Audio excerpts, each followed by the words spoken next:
பிரிச்சிருக்காங்க. பெருமாள் கோயில்ல ஐயங்கார் பூஜை பண்றான், நான் சிவன் கோயில்ல ஐயர் பூஜை பண்றான், அதிலே பிரிவினை வச்சிருக்கான்.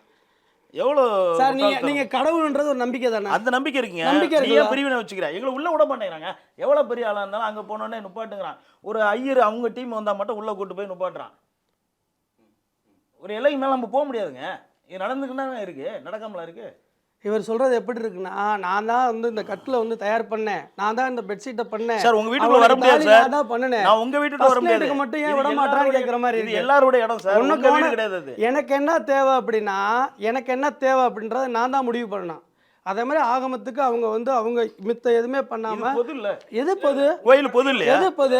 நீ இவர் சொல்றது எப்படி இருக்குன்னா, கட்டில் எல்லாமே நாங்க தான் பண்ணணும், ஃபர்ஸ்ட் நைட் மட்டும் ஏன் நடத்துறேன், நாங்க தான் போகணும்னு சொல்ற மாதிரி இருக்கு. உங்க கோயில் நீங்க எழுதி வச்சிருக்கீங்களா? யாரு கோயில்? ஐயர் கோயில் எழுதி வச்சிருக்காரு. ஆமா, ஆகம விதிப்படி அப்ப இருந்து எங்க உயிரை கொடுத்து ஒரு கோயிலை காப்பாத்தி வச்சிருக்கான். எல்லாரும் தான் காப்பாற்றணும் சார். எல்லா மதத்துக்காரனும் எல்லா ஜாதிக்காரனும் தான் காப்பாத்துறான். அது எப்படி அவங்களுக்கு மட்டும் சொந்தம்? எல்லாத்துக்கும் ஒரு கோயில் இருக்குங்க.